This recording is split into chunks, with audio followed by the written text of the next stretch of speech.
అందరికీ నమస్కారం అండి. బాచీరావు ఏఐ ఆస్ట్రో సెంటర్కి వెల్కమ్ అండి. ఈరోజు పంచాంగ వివరాలు మనం తెలుసుకున్నట్లయితే 5/11/2025 బుధవారం, శ్రీ విశ్వావసు నామ సంవత్సరం, దక్షిణాయనం, శరదృతువు, కార్తీక మాసం, శుక్లపక్షం, పూర్ణిమ తిథి రాత్రి 7:12, తదుపరి బహుళ పక్ష పాడ్యమి, అశ్విని నక్షత్రం ఉదయం 10:16, తదుపరి భరణి, వజ్యం ఉదయం 6:34 నుండి 8:03 వరకు, తిరిగి రాత్రి 7:13 నుండి 8:43 వరకు, అమృత గడియలు తెల్లవారుజాము 4:11 నుండి 5:40 వరకు, దుర్ముహూర్తం ఉదయం 11:21 నుండి 12:07 వరకు, రాహుకాలం మధ్యాహ్నం 12 గంటల నుండి 1:30 వరకు, సూర్యోదయం ఉదయం 6:04, సూర్యాస్తమయం సాయంత్రం 5:25. ఈరోజు కార్తీక పూర్ణిమ జ్వాల తోరణం అండి. ఈ రోజున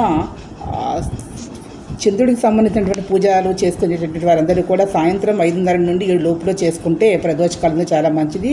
అభిషేకాలు చేసుకునేటువంటి వారు బ్రహ్మ ముహూర్త కాలంలోనే ఆ లోపల చేసుకున్నట్లే సూర్యోదయానికి ముందర చాలా మంచి జరుగుతుందండి. అదేవిధంగా ఈరోజు చంద్రుడికి పూజ చేసుకుని మానసికమైనటువంటి ప్రశాంతాన్ని ఎవరైతే పొందుతారో, ఈరోజు అన్ని రాశుల వారు కూడా పార్వతీ పరమేశ్వరుని పూజ చేసుకోవడం, సాయంకాలంలో లలిత పూజ చేసుకోవడం, చంద్రుని పూజ చేసుకునేది చెప్పదగినటువంటి సూచన. తెల్ల వస్త్రాలు ధరించండి. మంచి ముత్యాలు, అదేవిధంగా తెలుపు రంగు ఈరోజు అన్ని రాశుల వారికి కూడా అనుకూలంగా ఉంటుంది. ఈ వీడియో మీకు నచ్చినట్లయితే ప్లీజ్ సబ్స్క్రైబ్ మై ఛానల్. మరిన్ని కొత్త వీడియోతో ముందుకు వస్తాను. Thank you to all.